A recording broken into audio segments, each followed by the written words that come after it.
Muchas gracias, Xavi. Es un placer para mí estar con vosotros hoy y me gustaría hablar tan buen español como tú hablas inglés, la verdad.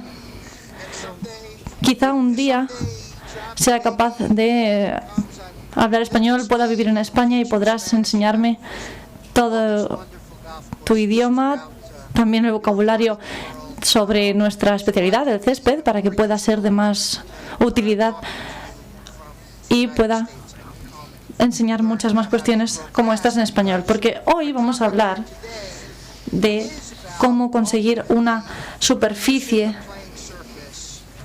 de golf, de putting green, que pueda rendir a un alto rendimiento. Si estamos en este negocio, o al menos llevamos una temporada ya en este negocio, y no contamos con una maravillosa ubicación como esta, por ejemplo, de Australia, de un campo de Australia que es espectacular. Sé que en España, por ejemplo, tenéis muchos campos que son así de bonitos. Sin embargo, no va a importar nada lo bonito que sean los alrededores si no tienes buenos greens que ofrecer, porque a tus clientes no les va a importar.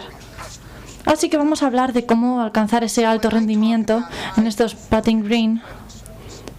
Necesitamos que sean firmes, rápidos, que toleren bien el estrés, que cuenten con buena resistencia también a las altas temperaturas, a las bajas temperaturas, a todo tipo de fauna y flora que pueda surgir. De modo que este alto rendimiento, lo primero que necesita es que lo gestionemos para que sea muy tolerante al estrés, porque sabemos que lo van a sufrir muy a menudo. Así que vamos a empezar con estos 50 minutos de presentación que he preparado para vosotros. Hay que entender la ciencia que hay detrás de ese cuidado de la superficie de green. Tenemos que entender también los principios claves de la gestión del suelo, porque muchas veces nos distraemos con suelos que pensamos que lo más importante es fertilizarlos, y sin embargo en esta industria que ha crecido tantísimo en cuanto a los céspedes específicos de golf, y sé que muchas personas os dirán: oh, estos números son muy bajos, tienes que añadir fertilizante, y no es verdad, no es tan crítico ya todos estos datos, especialmente para los nutrientes suplementarios, como otros factores. Así que vamos a hablar también de las propiedades físicas del suelo, que son, yo creo, una de las cuestiones más importantes, y vamos a intentar entender también la siega, el rulado, el pinchado y el top dressing, todas estas cuestiones que pueden hacer nuestro césped mucho mejor. Vamos a intentarlo sin volver loca a la intérprete, y para aquellos que ya me conocéis, normalmente hablo mucho más deprisa, pero creo que no sería fácil de entender y además creo que no sería muy útil, así que vamos a intentar hacerlo bien y lentamente. En Martha's Vineyard hay un club de golf fantástico que creo que allí lo llamaríais ecológico y nosotros lo llamamos totalmente orgánico. Es una fotografía tomada allí, y allí no se permite utilizar pesticidas sintéticos, como en muchos otros de los campos de golf en España, por ejemplo, donde muchos de los productos están prohibidos, o por ejemplo no cuentan con uso en putting green. Así que aquí tenemos un caso de agrostis que fue plantado en 2001, creo que fue en agosto. Sí, en agosto, efectivamente. Y el green está a la derecha. A la izquierda tenemos una zona que fue replantada con nuevas semillas, porque la variedad de césped que había anteriormente había sido atacada por los insectos y se habían alimentado de nuestro césped, entonces lo replantamos. En 2007 intentamos instalar este tepe y utilizamos fungicidas. Lo colocamos en el tee y después procedimos a un año de crecimiento sin ningún tipo de spray adicional de fungicidas. De modo que un año después, veis aquí contrastada la zona frente a la zona que había sido plantada hacía 7 años. No tiene nada que ver el aspecto que muestran una y otra, ¿verdad? El tepe de la izquierda murió totalmente y fue desapareciendo porque no le permitimos que hubiera desarrollado una resistencia natural a estas condiciones. Y sin embargo,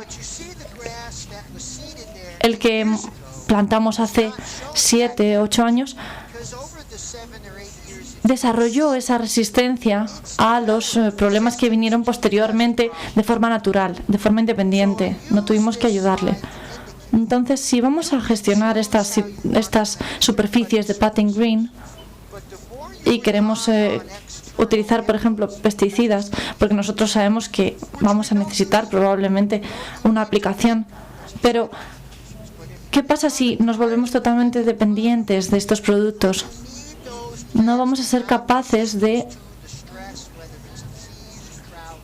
crear esa resistencia en el césped si no lo entrenamos, si no lo formamos y le dejamos que vaya formándola gradualmente. Por esa razón, cuando entrenas y entrenas y entrenas, exactamente igual las personas cuando juegan, por ejemplo, al fútbol,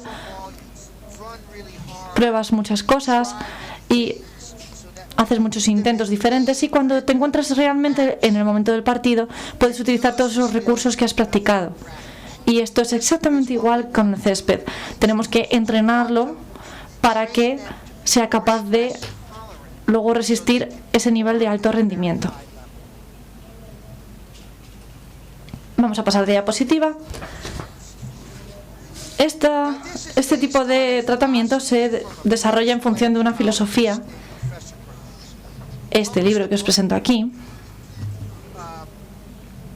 Ecología comparativa de las plantas, y creo que es bastante conocido entre los que estudian botánica. Se basa en que la vegetación que se desarrolla en un lugar en un momento determinado está gobernada por las presiones ambientales. ¿Qué son esas presiones ambientales? Si hablamos de campos de golf, las presiones ambientales serían, bueno, podríamos pensar que son la temperatura, el tráfico, la humedad, los insectos, las enfermedades posibles que pueden atacar al césped. Es decir, el estrés que está teniendo esa superficie. Puede que estemos jugando en un día con mucha humedad o que llueve. Eso va a afectar claramente a la forma en que las plantas que decidimos plantar en esa zona, en cómo se desarrollen y cómo crezcan. Luego tenemos también, por supuesto, las perturbaciones, las chuletas, y otros tipos de perturbaciones que se llevan a cabo durante el mantenimiento regular. El verticut, el top dressing, la siega, todas estas cuestiones que molestan, digamos, a nuestra superficie. Son perturbaciones que hay que tener en cuenta a la hora de gestionar nuestro césped.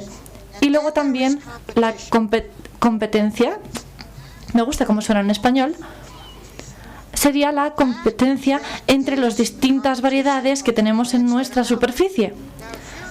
Muchos de vosotros seguro que estáis plantando Bermuda grass y otros céspedes de clima cálido, y la competencia no es la misma que cuando estás plantando especies de clima frío. Por ejemplo, Bermuda, Zoysia, cacuyo o paspalum, y puedes encontrar diferentes mixes, diferentes mezclas de estas plantas, pero muchas veces están pensadas para un monocultivo y muchas veces nos vamos a encontrar en una pelea entre agrostis, bermuda, y vamos a tener que tener en cuenta que tenemos que favorecer a una de las dos variedades durante nuestro mantenimiento. Así que el estrés, las perturbaciones y la competencia son los factores que debemos subrayar y que debemos tener en cuenta siempre, porque van a afectar muchísimo al rendimiento. Si solo hiciéramos la siega, estos conceptos estarían mucho más delimitados, pero no es lo único que hacemos, ¿verdad? En el año 93 fue la primera vez que vimos todos estos conceptos descritos y aplicados al césped de golf en concreto. Fue en Orlando. Aquí en Estados Unidos tiene una gran relevancia en cuanto al golf y a su industria, esa zona. Y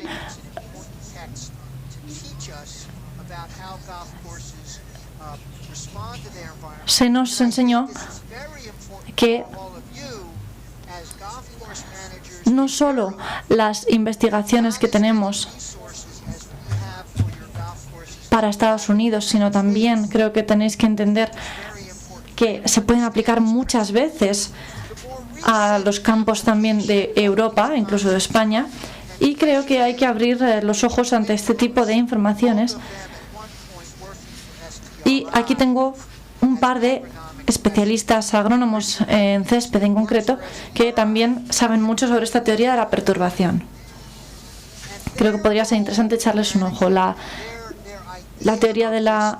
Vamos a volver porque quiero dejarlo muy claro. Esta teoría de la perturbación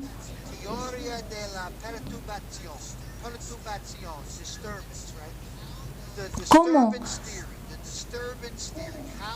lo hace? ¿Cómo hace que creen esas molestias en nuestra superficie? Bueno, muchas veces en las superficies de céspedes finos se utilizan decisiones y se realizan prácticas de gestión en las que, si no tenemos céspedes de clima frío, deberíamos tener festuca y agrostis, de modo que puedan tolerar las distintas condiciones. Y creo que si vais a gestionar vuestra propia superficie, vais a tener que intentar que las demandas del césped sean las mismas aproximadamente para no tener que volveros locos. Es decir, vamos a tener que intentar colaborar. Hay un club en concreto que conozco muy bien y que se han visto en problemas, digamos, que tuvieron que resolver precisamente por esta razón. De modo que las especies de césped de una superficie de putting green reflejan las condiciones que se crean debido a su preparación y al juego. Vamos a ver aquí dos fotografías que nos indican cómo están esas condiciones de juego y cómo es el juego en sí. Aquí a la izquierda tenemos una imagen que nos indica Poa annua, que crece en los putting green con una textura fantástica y que para todos los efectos es una planta perenne.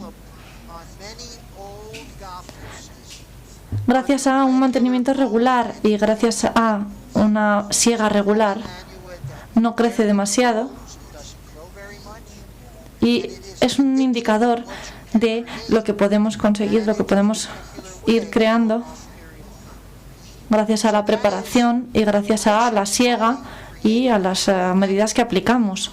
Pero cuando estamos jugando, como por ejemplo está haciendo este señor de aquí a la derecha, y el césped está en estado de latencia, estamos molestando a nuestro césped, estamos creando esa perturbación que decíamos, y si eliminamos esa perturbación, les favoreceremos a nuestras especies de césped que puedan volver a crecer muy rápido, mucho más rápido que si los molestamos. Por ejemplo, tendríamos que, en caso de céspedes de clima cálido, si no están creciendo activamente,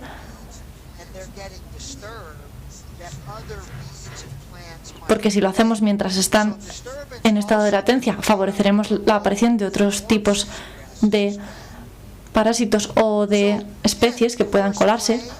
Entonces tenemos que tener todo esto en cuenta. Las perturbaciones, como decimos, podemos ver aquí, por ejemplo, en esta marca a la izquierda,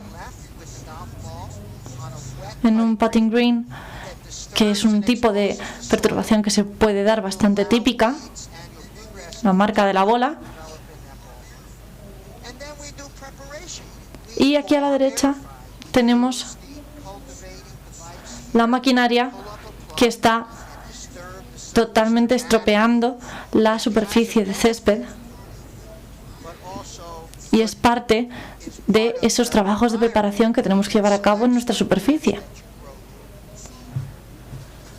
Así que, si estamos gestionando céspedes de clima frío, y estoy casi seguro de que muchos de vosotros lo estáis haciendo, o al menos eso espero, lo que estáis haciendo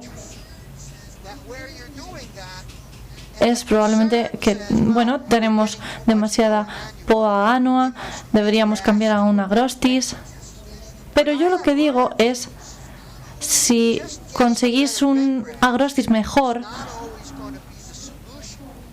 en realidad lo único que vais a hacer al resembrar es conseguir que ese estrés que le estamos provocando al césped sea perjudicial.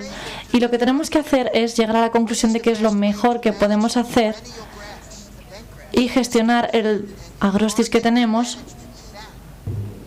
incluso con poa annua. Tenemos que intentar que nuestro césped gestione mejor el estrés lo mejor posible, en vez de ir a la solución fácil. Aquí tenemos algunos empleados del campo, incluidos también los superintendentes.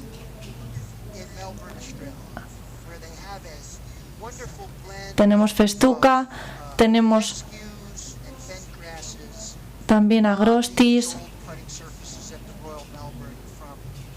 y es un campo de los años 20 aproximadamente. Y están intentando mantener la poa annua a raya.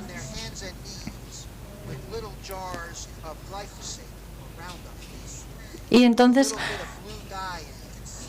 realizan aplicaciones con spray, pulverizaciones, y veis también algunos puntos en los que se ve claramente el problema. Y entonces lo único que consiguen es estropearlo. Por ejemplo, con metiazolín, con ditiopir.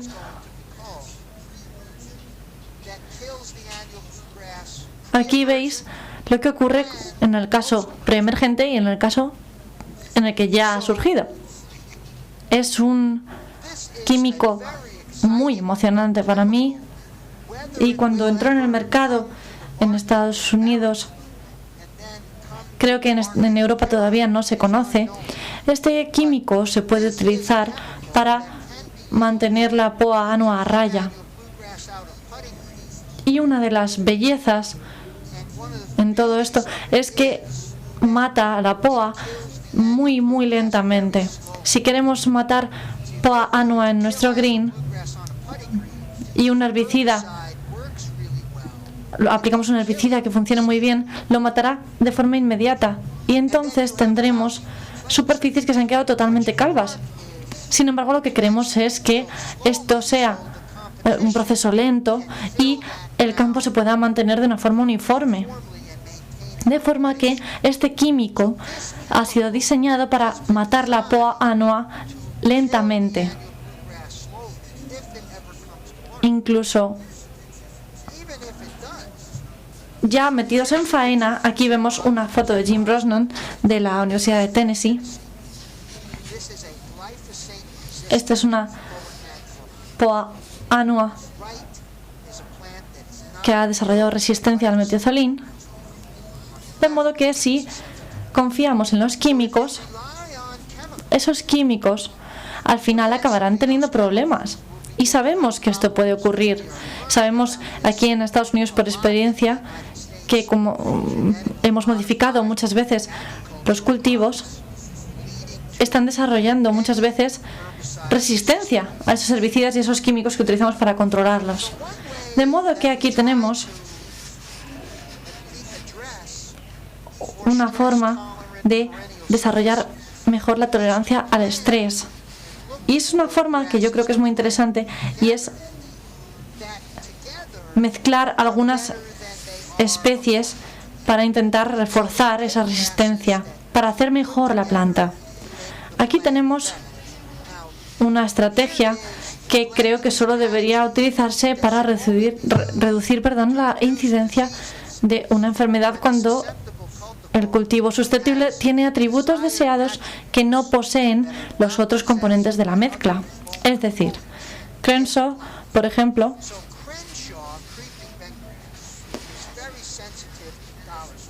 es muy sensible y vemos aquí la área infectada y cuanto más grande es esa zona infectada, quiere decir que tenemos más dólar spot, más manchas de dólar en nuestro césped. Y sin embargo, el E93 es una variedad muy resistente y cuando las ponemos juntas vemos perfectamente cómo el Crenshaw mejora su resistencia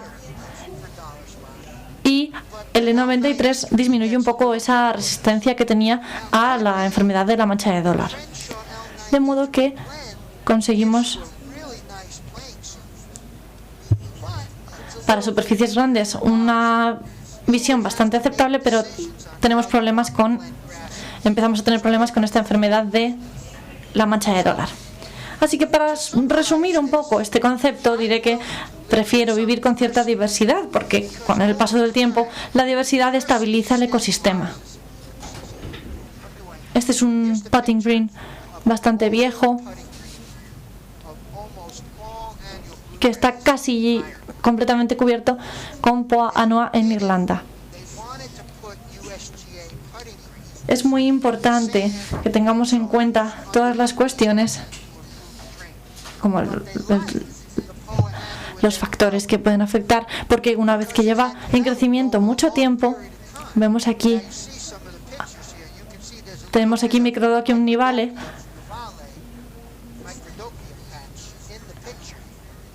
pero el resto está haciendo un gran trabajo, el resto del césped está resistiendo muy bien y entonces creo que es una buena solución en algunos casos.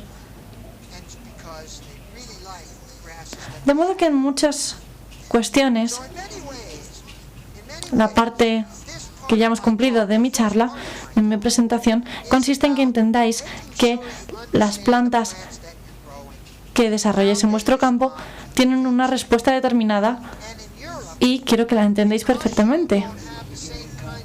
Tenéis que aprender más sobre cómo vuestros céspedes reaccionan ante los distintos impulsos, tanto al agua, a la siega, al fertilizante. Tenéis que entenderlo mucho mejor de lo que lo hacemos los estadounidenses, que no paramos de aplicar pesticidas en todas partes. Y tenemos que intentar adoptar este enfoque ecológico. Es muy importante y esto importa porque el cambio climático es una realidad. El año pasado fue uno de los más secos en Estados Unidos. De forma histórica, tuvimos realmente una sequía apabullante. Y aquí tenemos, para demostrarlo, por ejemplo, un campo de fútbol. Y también en la imagen podéis ver que incluso los círculos que veis aquí os muestran claramente lo mal que estaba funcionando el sistema de riego. Si tenemos el cambio climático, que está claro que lo tenemos, y estamos teniendo cada vez periodos más y más cálidos y más largos, que provocan un estrés adicional en nuestro césped y que además van a exponer nuestras debilidades por periodos largos de tiempo, vamos a tener que pensar si tenemos un buen sistema de riego, porque cuando haya una sequía, cuando realmente nos encontramos en un mal momento, vamos a comprobar que ese sistema de riego funciona no solo mal, sino que tiene unas dificultades enormes. Nuestros gestores de césped en Estados Unidos no suelen ver normalmente estos problemas con el riego, y cuando tienen un periodo de sequía pueden ver claramente esas debilidades que empiezan a surgir a pesar de haber estado siempre ahí. En muchos casos van a estar directamente relacionadas a nuestro suelo, al sistema que usamos y a las condiciones. Muchas veces nos hablan de los análisis del suelo, sobre que deberíamos estar realizando muchísimos análisis, saber toda la información. Sin embargo, creo que muchos de los gestores y de los mejores gestores del mundo de esta industria muchas veces no saben qué hacer con ellos. Muchas veces los nutrientes que aparecen en estos programas están pensados para mostrarnos los máximos agronómicos y no el máximo en el que estamos interesados nosotros. Son dos cosas distintas. Entonces, si maximizamos el rendimiento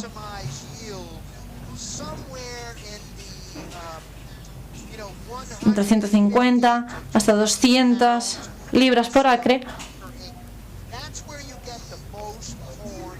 vamos a alcanzar un rendimiento altísimo. Estamos en la industria del césped, en la industria de los campos de golf, entonces necesitamos que sea un rendimiento muy alto. Nos pagan para eso. Tienen que soportar el tráfico, tienen que tener un color perfecto. Me gustaría que no hubiera más enfermedades. Es todo esto lo que oímos todos los días en nuestro trabajo. Que no tuviéramos problemas con malas hierbas. Y por lo tanto, tenemos que tener mucho más cuidado en cómo fertilizamos que un productor de maíz, por ejemplo. Pero muchos de estos están basados en esos análisis de suelo que son precisamente para la agricultura.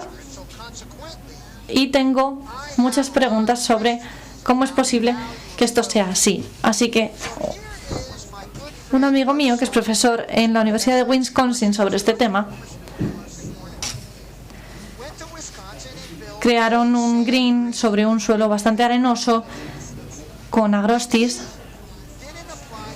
No aplicaron fósforo en los 2 primeros años y permitieron que se desarrollara esa eficiencia que hablábamos de forma natural por parte del suelo.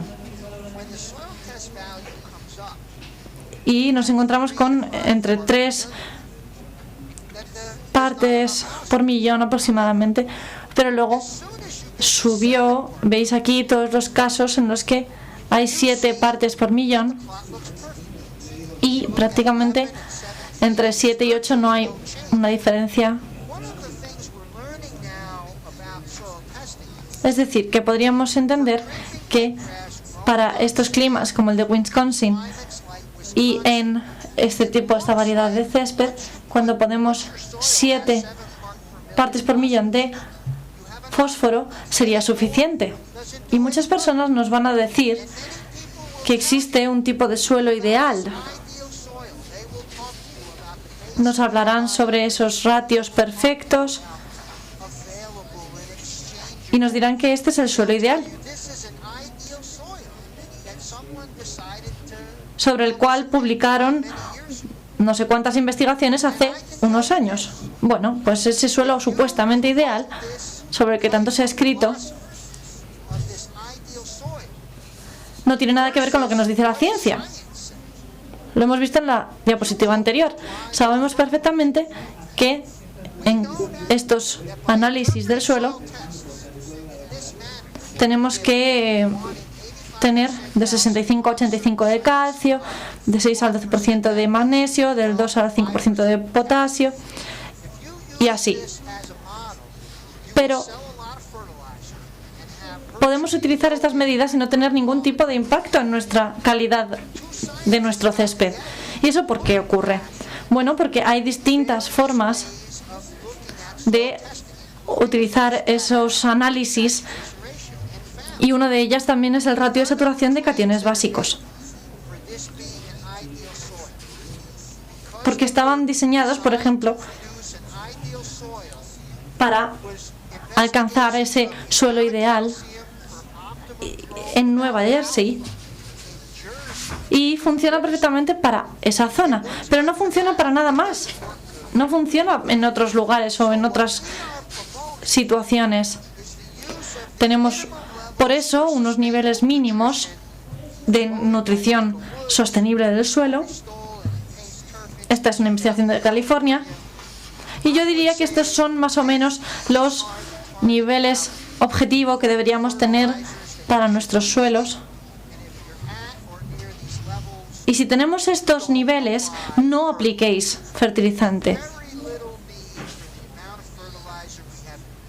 Tanto en los céspedes de clima cálido como en los céspedes de clima frío hemos estado utilizando demasiado fertilizante en los últimos años en la industria de los campos de golf y creo que con estas medidas deberíamos estar más que satisfechos. Y una vez dicho esto, es verdad que hay un par de cosas que son importantes. Y es que si tenemos problemas con el agua de riego o si tenemos problemas con nuestro sistema, deberíamos intentar realizar esos análisis para monitorizar esos niveles de nuestro suelo y utilizar un sistema de fertilización que se adapte a esto, a mantener esos niveles. Nada más. No debemos hacer más. Hay una forma bastante sencilla, por ejemplo, de controlar la gestión del nitrógeno. Podemos tener problemas, podemos sufrir un lavado de nitrógeno. Tenemos que encontrar un equilibrio. Veis aquí las diferentes posibilidades que podemos tener si tenemos un superávit o un déficit, una deficiencia de nitrógeno. Y aquí tenemos cómo podemos aprovechar ese estrés de la planta del que hablábamos antes. Si queremos utilizar estas circunstancias de nuestro putting green, podemos intentar mejorar sus condiciones en función de precisamente los estreses que están teniendo lugar. Si les aplicamos vertical, obtendremos densidad de brote. Si hay mucho tráfico, bueno, intentaremos ayudar con la materia orgánica. Si intentamos aplicar nutrientes, ayudará al enraizamiento. En fin, hay muchísimas cuestiones que tenemos que tener en cuenta y no tenemos que darle vueltas y vueltas y vueltas así nuestro césped tiene demasiado estrés, porque muchas veces existe un barómetro para ese estrés y hay una enfermedad que se va a mostrar enseguida si nuestro césped está bajo demasiado estrés y es muy improbable que nos encontremos con cuestiones de las que nos libraría un pesticida por eso no siempre es la solución ideal. Y aquí tenemos un programa de trabajo que muchas veces nos puede ayudar, por ejemplo, a entender cómo la fertilización con nitrógeno. No podemos quedarnos cortos, tampoco podemos pasarnos, tampoco tenemos que intentar eliminar el nitrógeno de nuestra superficie, porque si queremos que siga creciendo, bueno, podemos pensar que si lo quitamos irá más rápido, pero aún así tenemos que entender que puede ser muy arriesgado eliminar el nitrógeno totalmente de esa fertilización. Aquí tenemos diferentes artículos que pueden ser muy interesantes, pero vamos a hablar del rendimiento que está buscando ahora la mayoría de superintendentes de los campos de golf de todo el mundo. ¿Qué serían? Esta es una encuesta que se ha llevado a cabo hace poco en la zona metropolitana de Nueva York, en unos clubs de golf que son verdaderamente la crème de la crème, son espectaculares. Y aquí tenemos los resultados que ha dado. 12,6 sería considerado rápido, 12 sería medio rápido. Y cuando hablamos de términos de velocidad de nuestro green, esos son más o menos las cifras que estamos intentando alcanzar. Pero si no podemos confiar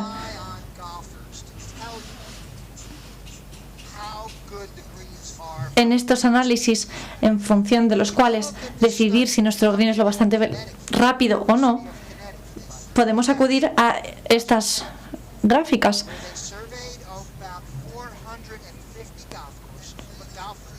Aquí se llevó a cabo una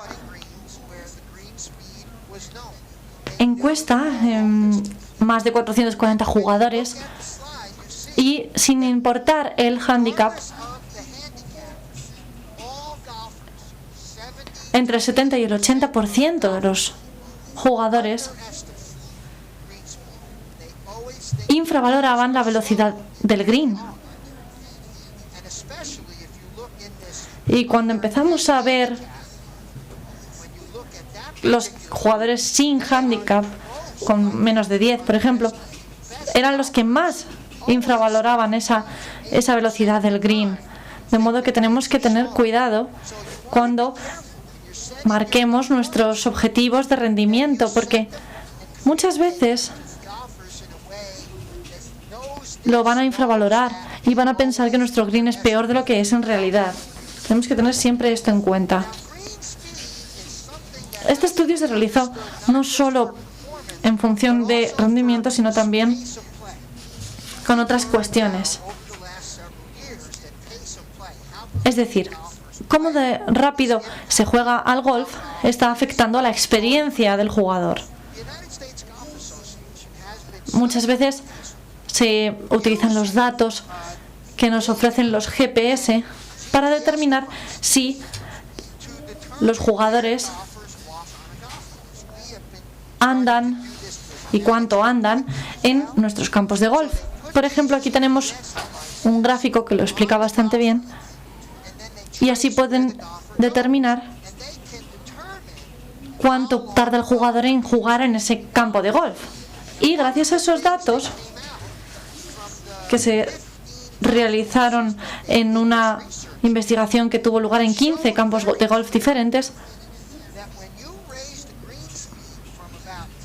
la velocidad del green, cuando estaba entre 10,5 y 11,5 pies,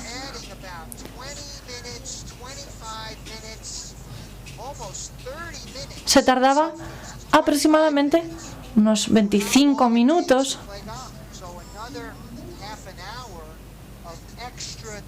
por ronda, cuando esa velocidad era lo bastante rápida, de modo que tenemos que entender que nuestros objetivos de rendimiento muchas veces van a impactar en el tiempo que van a tardar los jugadores a la hora de jugar en nuestro campo, y esto está afectando bastante porque creemos que la gestión y el rendimiento deben ir de la mano.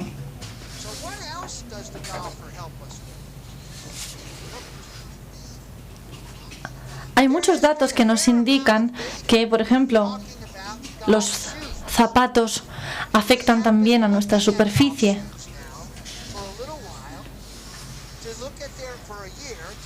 Esta fotografía es de hace más de un año, pero aquí vemos, por ejemplo, las de Adidas nuevas, los de FootJoy y las nuevas FootJoy sin tacos. Y aquí tenemos el daño que provocan en nuestros céspedes. Under Armour, por ejemplo, la marca Under Armour nos muestra bastantes marcas. FootJoy DNA menos, Comfort Fit un poco más, y aquí tenemos el control, que no tendría nada de tráfico con zapato, sino que sería simplemente el tráfico natural. Fueron 8 semanas y aquí tenemos experimentos que se llevaron a cabo en aquí, por ejemplo, 5 semanas, de la semana 1 a la semana 5, el cambio que se da entre FootJoy Pro SL y en la 8ª semana. Probablemente en esa semana hubo precipitaciones y vemos cómo ese crecimiento se desarrolla también en consonancia directa con los zapatos que utilizamos para pasar por nuestra superficie. Así que los zapatos son otro tema que debemos controlar siempre. Vamos a hablar ahora sobre la investigación que se está llevando a cabo en cuanto a la siega. Aquí tenemos una foto de los ingenios que se utilizan en Tennessee. Es maquinaria que utiliza un amigo mío. Y aquí tenemos el impacto que tienen con relación a el molinete y la cuchilla base y la posición que toma esta en función de el molinete o el centro. Es decir, la cuchilla cuando se mueve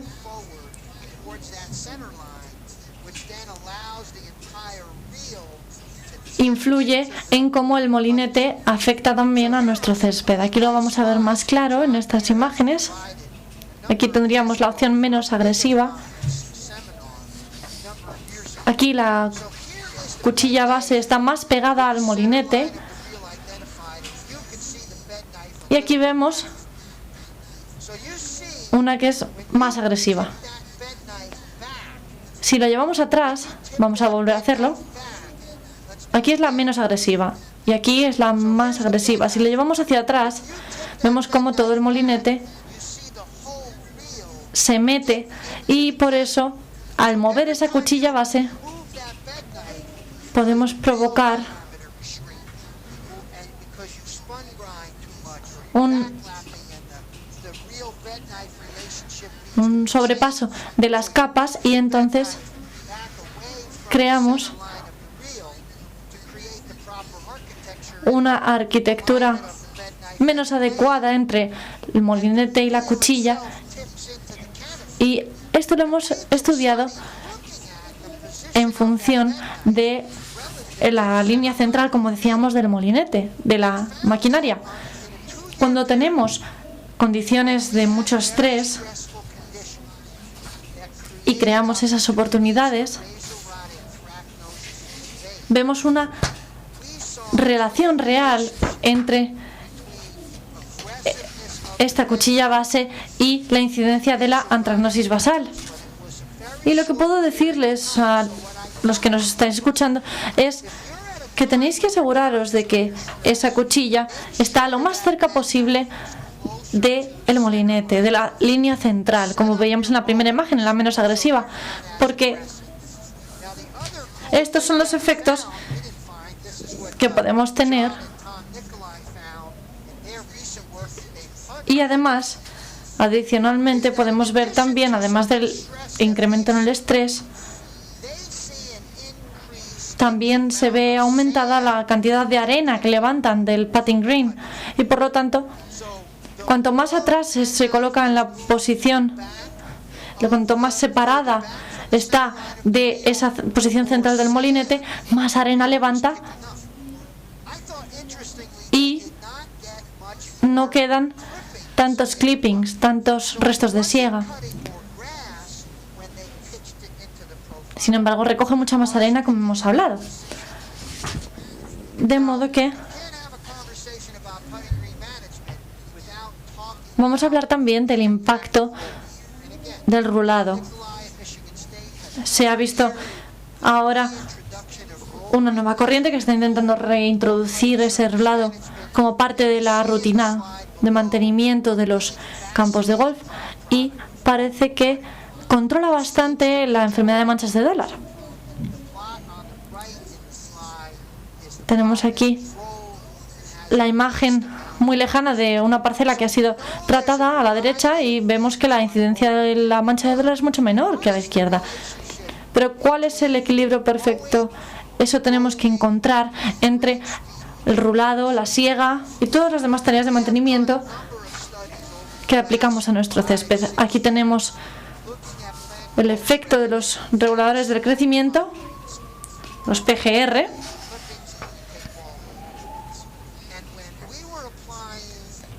y vemos su uso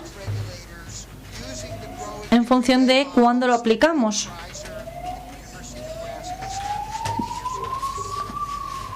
Se realizó hace 8 años este experimento y no hemos sido capaces de demostrar esa efectividad extra que queríamos demostrar. Pero nuestro uso lo fuimos haciendo después de segar, después de rular, y 8 horas más tarde. Y lo que vimos fue que se mejoraba esa velocidad. Estos son pies y lo medimos en función de periodos de 10 días. Así que aquí tenemos este primer número, el día que lo hicimos justo después de segar, este es justo después de rular, y aquí vemos cómo hemos subido de 9 más o menos a 11 pies de velocidad. Es una barbaridad. E incluso 8 horas más tarde nos mantenemos en esa cifra de 11. Luego tenemos otra vez siega, rulado, y 8 horas más tarde vemos aquí como hay una pequeña caída y luego vuelve a bajar en la siguiente y vuelve a subir hasta 11 pies. Vemos cómo este patrón se mantiene día tras día, pero aparte de todos estos reguladores, si aplicamos esa siega y ese rulado, eso es probablemente lo más rápido que van a llegar a ser nuestros green. Y lo normal va a ser que no muestren una mejora sustancial en esa velocidad por mucho que hagamos al respecto.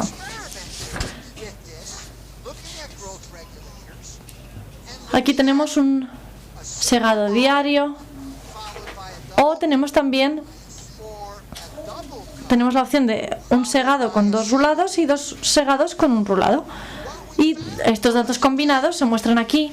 Son 27 días lo que nos llevó a realizar el experimento y tenemos las distintas combinaciones. El azul sería de un segado frente a 2 rulados y el rojo sería 2 segados, un rulado.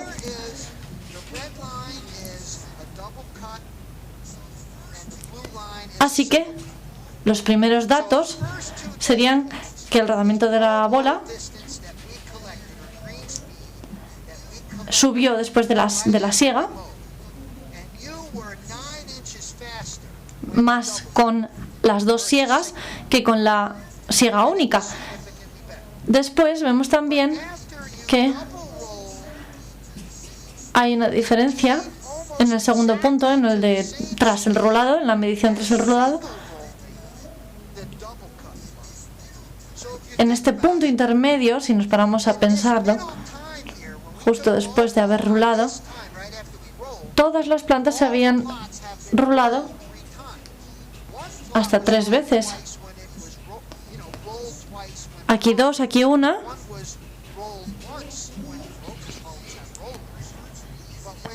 De modo que no debería haber una diferencia, y prácticamente no debería haber diferencia tampoco en la medición por la tarde. Hay una diferencia de 6 décimas en el segundo caso, pero no es significativa. Quería introduciros también una idea que hemos vuelto a traer al frente, que es la vuelta al cepillado, como alternativa a el Verticat. Aquí tenemos una imagen que nos muestra, sobre todo en los casos de agrostis y de POA, es bastante útil. Vemos aquí cómo el césped se muestra mucho más abierto cuando hay cepillado frente a la imagen sin cepillado. Sin embargo, tenemos que utilizarlo con moderación, porque si lo sobrecepillamos, entonces nos lo podemos cargar. Así que tenemos que intentar realizarlo de forma que nos quitemos de encima el grooming, el Verticat.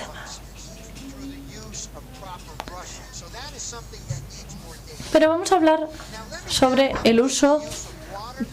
Hemos hablado ya del uso del agua de riego y sobre la gestión de esa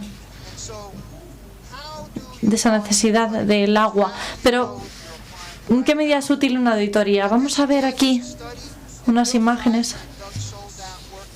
Aquí tenemos un green que tenía pendiente alto por un lado y luego con un descenso en el otro lado. Y aquí tenemos las medidas. Y teníamos que tener mucho cuidado a la hora de medir, por ejemplo, la humedad y la distribución del sistema de riego por esta pendiente en el terreno. Este perfil de Patting Green con esas diferencias de humedad, tenemos aquí el punto más alto en D y el punto más bajo sería el B. El 80% de distribución del riego es una medida bastante positiva. Sin embargo, aquí vemos en la imagen cómo hay muchísima más agua en realidad en la parte baja del green. Así que si utilizáramos los análisis de suelo, estaríamos sobreregando una parte del suelo de nuestro green. Y si utilizáramos esta medida, estaríamos obteniendo una uniformidad de 12%, pero tendríamos mejores resultados. Volvemos a lo anterior. Aquí tenemos la uniformidad contra la no uniformidad, y vemos claramente cómo está mucho mejor repartida en el caso en el que no hay uniformidad en nuestra imagen. Tenemos que utilizar esos sensores para determinar esa cantidad adecuada de agua para nuestro césped y hacerlo en toda la superficie y no solo en un solo punto. Aquí tenemos una imagen de satélite. Aquí tenemos zonas húmedas, zonas más secas y las zonas de riego están repartidas, y tenemos que intentar que ese riego, gracias a este mapeo, sea efectivo, lo más efectivo posible. Así que muchísimas gracias. Creo que no habré vuelto loca a la intérprete. Espero que todavía esté por ahí Xavier también. No sé si habréis conseguido alcanzar un mejor sentido de la orientación en cuanto a la gestión de estas superficies, y espero que hayáis aprendido bastante más sobre la siega y el cultivo y el riego de estas superficies. Así que estoy abierto a preguntas y como vosotros queráis. Hola Frank, sigo aquí. Muchas gracias por tu presentación. Ha sido muy interesante. Ahora mismo no tengo preguntas todavía, estoy esperando porque seguramente estarán pensándolas. Así que vamos a darles algún minuto. ¿Sabes qué, Xavier? Si quieren compartir preguntas sobre la presentación, los próximos días yo estaría abierto a comunicación, no pasa nada, no hay problema. Podemos incluso crear una sesión interactiva en la que puedo responder a las preguntas. Si me las envías por email traducidas, sería fantástico tener una discusión, si quieren, conmigo. Gracias. Gracias, Frank. Es fantástico. Tengo una pregunta de Antonio Miranda, de Portugal. Está preguntándome sobre el top dressing, sobre qué opinas de esta práctica. Bueno, el top dressing, no he pasado demasiado tiempo de mi presentación hablando sobre ello, pero creo que es una de las mayores prácticas que podemos llevar a cabo en nuestro césped. Es importantísima. El top dressing con arena habitual es una de las mejores formas de regular la actividad orgánica de nuestro suelo y de nuestra materia orgánica. Si no lo hacemos, no tendremos buenos putting green. Así que no he hablado demasiado sobre esa práctica y me alegro de que hayas preguntado al respecto, porque todos mis colegas me lo dicen y yo estoy de acuerdo. Es la práctica más importante que debemos llevar a cabo con nuestro césped, incluso si no estamos llevando a cabo una tarea de cultivo específica, pero el desafío es cómo hacemos para que este top dressing se lleve bien, digamos, con nuestra forma de cultivar, nuestra especie, la variedad que utilizamos, la arena que utilizamos para realizar este top dressing. Es muy importante que no lo hagamos de forma que interrumpamos el juego. Además, lo tenemos que hacer en un periodo determinado, en unas circunstancias determinadas, y estoy muy contento de que hayas incluido esta pregunta, porque realmente es algo a lo que debemos prestar atención siempre y no tanto a el tema de la fertilización de nuestros suelos. Gracias, Frank. No hay más preguntas de momento. Me gustaría decir unas palabras en español y así les damos un poco de tiempo. Nada, recordaros que aprovechar para, si queréis hacer preguntas, pues las trasladaremos al doctor Frank Rossi. Si no, lo que haremos será, hay alguien que me ha preguntado acerca de la presentación. Frank, normalmente subimos la presentación para la sesión para que los asistentes puedan descargársela. No sé si te parece bien. Si te parece bien, por ejemplo, darnos la presentación en PDF para que pueda hacérsela llegar a los asistentes. Sí, por supuesto, ningún problema. No la he puesto en la sesión porque el archivo es demasiado grande, entonces las personas que estén interesadas en tener la presentación en PDF probablemente me preguntarán más tarde. Estoy abierto a sus solicitudes. Así que gracias, Frank. De momento no hay preguntas. Así que creo que está todo clarísimo. Y no sé si están todavía pensando. O quizás están un poco confusos. Bueno, vamos a darles un minuto más. No hay preguntas. Así que, bueno, de momento lo dejamos así. Ha sido una presentación interesantísima. Muchísimas gracias, Frank. Espero que podamos colaborar en el futuro próximo de nuevo. Me encantaría, Xavier. Gracias a todos, gracias. Y que tengáis una buena tarde. Gracias a todos.